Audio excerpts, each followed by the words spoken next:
Okay, today we're going to be doing day 17, decimal place value.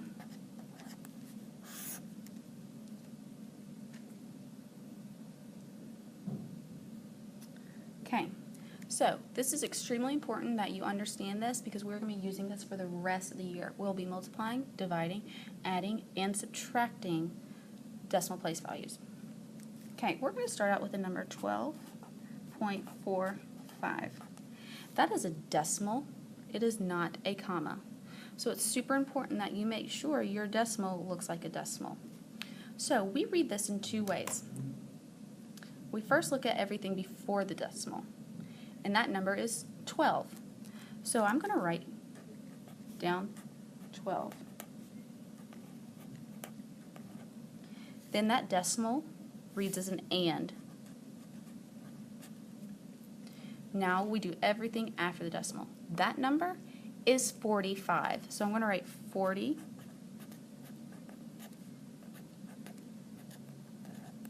And the last digit behind the decimal is in the hundredths column. So this is going to be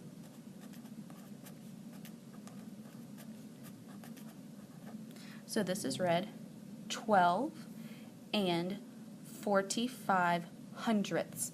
It's not hundreds, it's hundredths. This is emphasizing that it is in a decimal number. Okay? Another way we could look at this, or if we were going to make it, we could do 12 flats, 4 rods, and 5 units. Another number we could talk about, or we could do, is say 1.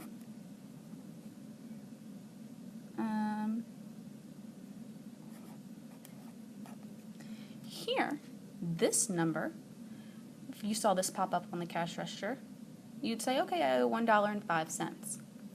Once again, we're going to practice. We're going to look at everything before the decimal, and that is 1. The decimal means and. Okay, so what is this number? That is a 5. So we're going to write 5. And then we look at the last digit. It is in the tenths, hundredths place value. So it would be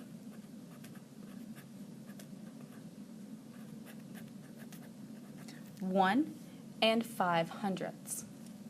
Now, look here. If we had 1, or sometimes what I do, so you have 2 decimal place values, I put a 0 after it. It does not change the value. So look here. This would be 1, and it's still a 5 tenths. It's the last digit that's not a 0 is what you say, 1 and 5 tenths. Okay? So these are different. If I were you, I'd rather have this one because this means I have $1.50. Here, this means I have $1.05. If I have this number here, once again, it's still 1 and 5 tenths. I could put 1,000 zeros behind this 5 and it does not change the value. If I have if I have this, still it's 1 and 5 thousandths.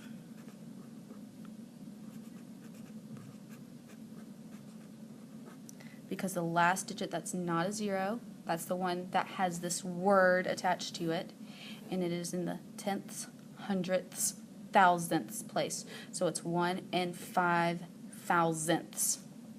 Okay? Tomorrow we're going to be rounding decimals and really working on that. So it's important that you understand the different values. These two are equal. Or no, excuse me, these two are equal. This one is more than this one. Okay? We read decimals from left to write just like you do a regular number. I'm going to leave you with one last one.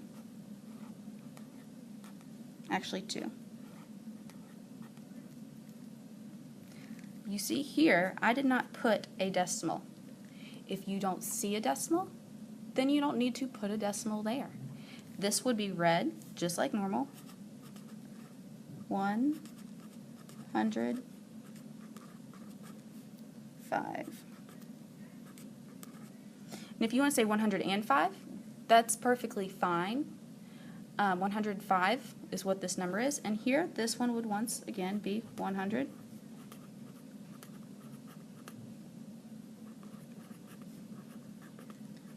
Five again. And if you want to say, and if you look, these are the same, and because there's nothing behind the decimal, we can actually ignore it, so these two numbers are the exact same. I would rather have this or this than this. Yes, they all have the same digits, but the values are different. This is $105, so that could buy you a nice pair of shoes or something like that. Or here, this is $1.05, so that might get you something off the dollar menu or something in the cafeteria. Either way, let's look. This is tenths, hundredths, thousandths. Those all mean that there are numbers behind the decimal.